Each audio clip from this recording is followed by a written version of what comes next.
Olá de novo, nossa segunda lição, dando continuidade à primeira, que foi sobre o ministério de João Batista, nessa nossa lição e estudo bíblico unboxing. Dando continuidade, você pode abrir sua Bíblia aí no Evangelho de Mateus, capítulo 3, a partir do versículo 1, rapidamente, naquele nosso tempo de lição, como nós já falamos bastante rápido. Diz assim o texto, a partir do versículo 1. Naqueles dias apareceu João Batista pregando no deserto da Judeia e dizia: arrependei-vos, porque está próximo o reino dos céus. Porque este é o referido por intermédio do profeta Isaías: voz do que clama no deserto, preparai o caminho do Senhor, endireitai as suas veredas. Usava João vestes de pelo de camelo e um cinto de couro, e a sua alimentação eram gafanhotos e mel silvestre. Então saíam a ter com ele Jerusalém, toda a Judéia e toda a circunvizinhança do Jordão, e eram por ele batizados no rio Jordão, confessando os seus pecados. Vendo ele, porém, que muitos fariseus e saduceus vinham ao batismo, disse-lhes: raça de víboras, quem vos induziu a fugir da ira vindoura? Produzi, pois, frutos dignos de arrependimento, e não comeceis a dizer entre vós mesmos: temos por pai Abraão. Porque eu vos afirmo que destas pedras Deus pode suscitar filhos a Abraão. Já está posto o machado à raiz das árvores. Toda árvore, pois, que não produz bom fruto, é cortada e lançada no fogo. Continua no versículo 13, dizendo: por este tempo, dirigiu-se Jesus da Galileia para o Jordão, a fim de que João o batizasse. Ele, porém, João, dizia: eu que preciso ser batizado por ti, e tu vens a mim? Mas Jesus lhe respondeu: deixa por enquanto, porque assim nos convém cumprir toda a justiça. Então ele o admitiu. Batizando Jesus, saiu logo das águas, e eis que se abriram os céus, e viu o Espírito de Deus descendo como pomba, vindo sobre ele. E eis uma voz dos céus que dizia: este é meu Filho amado, em quem me comprazo. Queridos, essa passagem bíblica parece assim já tão normal para a gente, conhecendo a história, já lendo desde pequeno na escola bíblica dominical, batismo de João Batista, João Batista batizando Jesus, os batismos que ele realizava como o Batista, por isso ele recebeu esse apelido de o batizador, o batista, o imersor. Que às vezes a gente deixa alguma coisa passar, e às vezes por desconhecimento também um pouco da própria história e da tradição e costumes da época. Então vamos começar a fazer esse saindo da caixa, agora, abrindo essa caixinha para a gente poder ter uma percepção mais apurada do que aconteceu. Olha só, João Batista pregava o batismo do arrependimento. Por que é importante saber essa diferenciação? Porque o judeu já batizava. O batismo no meio do povo judeu era uma prática muito antiga. Ela vem lá do Velho Testamento, ainda lá em Números, Deuteronômio, em muitos momentos onde a lei era explanada, várias ordens de Deus com relação a algumas situações que o povo enfrentaria, trazia como remédio, como cura, como perdão, como limpeza o banho, o mergulhar em águas. Então, muitas passagens que falam com relação ao homem que estivesse com fluxo, ou a mulher que estivesse no período menstrual dela, depois teria que tomar um banho, teria que se purificar, porque o batismo estava muito ligado à questão da purificação. Mas para o judeu antigo, não da nova aliança, mas o judeu ainda que trazia apenas a tradição da lei, o peso da lei sobre as costas, aquele batismo tinha dois motivos. Primeiro, a purificação do corpo. Era a purificação do corpo. Até hoje, estamos no ano de 2021, as mulheres judias, as que são realmente cumpridoras da lei, porque a gente sabe que hoje em dia tem pessoas que são judeus apenas porque nasceram ali na região de Israel, ou são descendentes, e alguns nem acreditam em Deus. Enfim, mas eu estou falando daquele judeu que segue realmente. Até hoje, após o período da impureza da mulher, até hoje as mulheres judias precisam se banhar em água corrente. Olha só o termo legal, água viva. Muitas vezes o termo, quando é usado na Bíblia para água viva, eu te darei da água viva, Jesus, eu sou a água da vida, ele faz uma alusão à água corrente, porque a tradução para água viva normalmente é essa, água corrente. Não é água empoçada, não é água parada, é água corrente, aquela que flui do rio, que flui de um lago, aquela que tem uma fonte que faz a água se movimentar.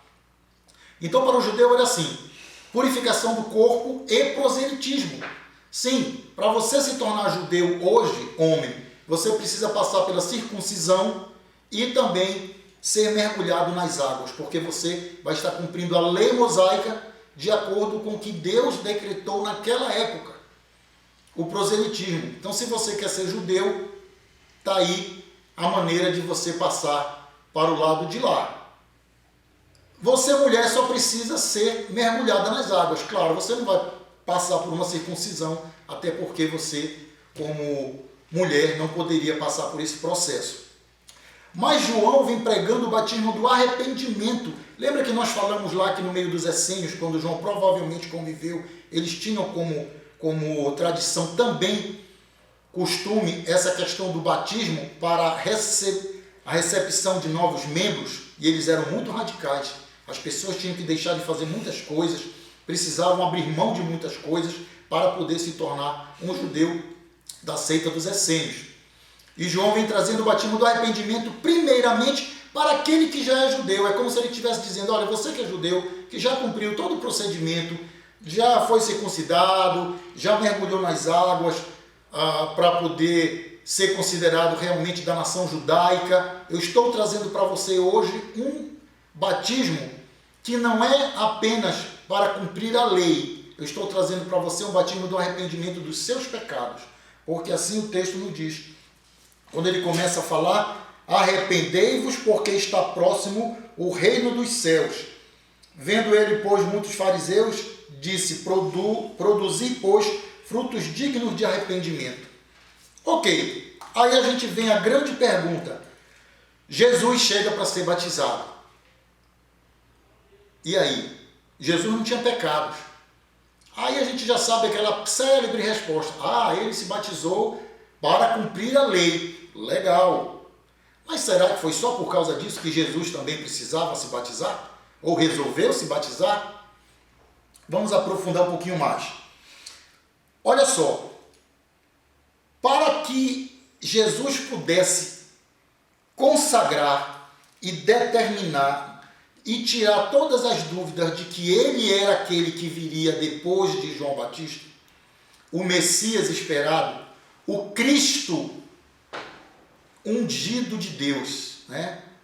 Cristo ungido de Deus, ungido, Cristo, porque Cristo significa ungido. Só que todo sacerdote no templo era chamado de Cristo. Está aí uma curiosidade que talvez você não soubesse. Todo sacerdote que prestava serviço no templo era chamado de Cristo, porque Cristo é ungido. Por isso que quando Jesus pergunta lá para os discípulos, quem vocês acham que eu sou? Pedro levanta e diz logo, tu és o Cristo, filho do Deus vivo. Ele está dizendo, tu és o ungido, mas não como os sacerdotes do templo. Tu és o ungido, filho do Deus vivo. Tu és o Cristo verdadeiro, o último e necessário, o único e suficiente para que nós possamos alcançar a vida eterna. Então isso é muito importante. Jesus chega para ser batizado com 30 anos de idade. Lembra do 30? A mesma idade que João Batista começou o seu ministério. Por quê? Porque na lei dizia que os homens, para serem colocados no ministério sacerdotal, era a partir de 30 anos de idade. Jesus não ia passar por cima da lei. Ele não ia chegar dizendo, olha pessoal, eu sou o Cristo, sou eu, né? Cheguei, não preciso cumprir com a lei porque eu sou o cara. Não. Ele realmente precisava e queria fazer as coisas da maneira correta. Com 30 anos, Jesus Cristo é batizado e inicia, pois, o seu ministério. Então era necessário se fazer cumprir. E é interessante porque ele diz para João Batista, no versículo 15, assim, deixa por enquanto, porque assim nos convém cumprir toda a justiça. Então vejam bem, para ele ser considerado o Messias, ele precisava vir, segundo a tradição judaica, ele precisava vir de uma família real, e nós já falamos sobre isso anteriormente. Ele veio, é descendente de Davi, da raiz de Davi, da família de Davi.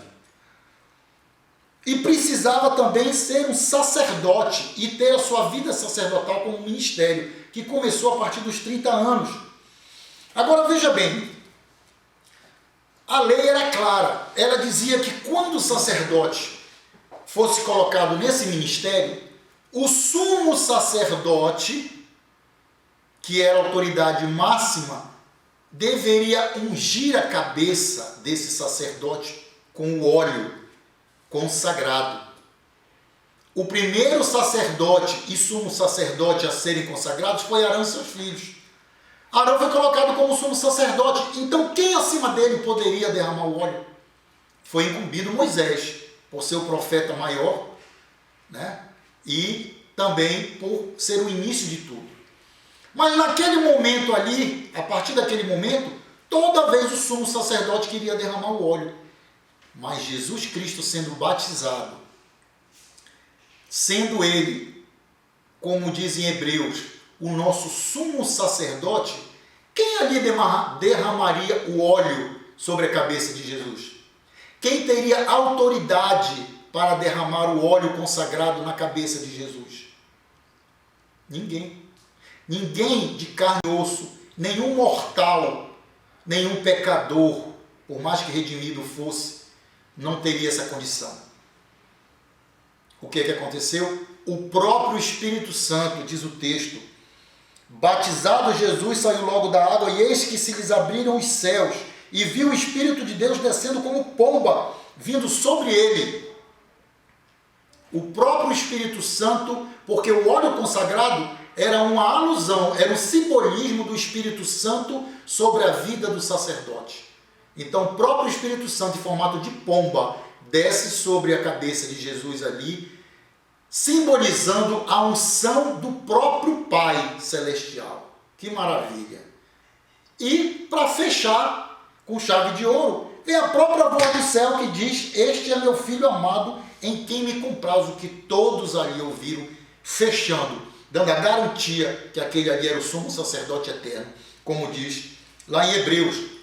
Mas eu quero trazer uma curiosidade para você, que talvez você ache um pouco engraçado, vai até duvidar, mas procura lá, procura um pouquinho da história. O batismo, naquela época, não estou falando de arrependimento, estou falando do batismo dos judeus, né? Era muito interessante porque, irmãos, ele era realizado com as pessoas despidas. Sim, pelados. Era uma necessidade. Não poderia haver contato de roupa nenhuma com aquelas pessoas. Então, para eles serem batizados, tanto homens como mulheres, eles precisavam cumprir orações, jejuns e precisavam também abrir mão de muitas coisas, porque aquele momento era um momento de purificação. Então, os homens e as mulheres, e até as crianças, porque naquela época eram batizadas também, desciam as águas batismais judaicas, a fim de realmente serem trazidas como prosélitos para o judaísmo, completamente despidos. E após o seu batismo saíam e vestiam vestes brancas, simbolizando a pureza do momento. E isso era muito interessante. Depois você pode buscar se aprofundar mais sobre essa questão. Então, lá em Hebreus capítulo 7, já chegando para o final, a gente percebe que quando Jesus Cristo é batizado, ele vem cumprindo as profecias. E Hebreus capítulo 7 nos fala sobre o sacerdócio levítico. Teve fim, mas o de Cristo é eterno. Porque agora Jesus, como sumo sacerdote, não precisa mais oferecer um sacrifício de ano em ano pelos nossos pecados. Porque ele foi o sacrifício vivo e único, o cordeiro levado à cruz. Aquele que derramou sangue por nós uma única vez foi necessário. Sem pecado, sem mácula, foi ele o nosso sumo sacerdote que até hoje é. na nova aliança, quebrando a aliança antiga, onde era necessário repetidamente, ano a ano, que o sumo sacerdote sacrificasse pelo pecado da nação. Hoje, irmão, a relação é entre você e Deus. Quando Cristo foi crucificado e o véu do templo se rasgou, abriu-se a oportunidade de você conversar direto com Deus, sem mediador, sem intermediário, sem outro sacerdote. Com o próprio Cristo é que nós fazemos dessa maneira. A obediência de Jesus nos mostra como é necessário que as coisas andem ordenadamente, não só na igreja, mas na sua vida cristã. Como anda a sua vida cristã?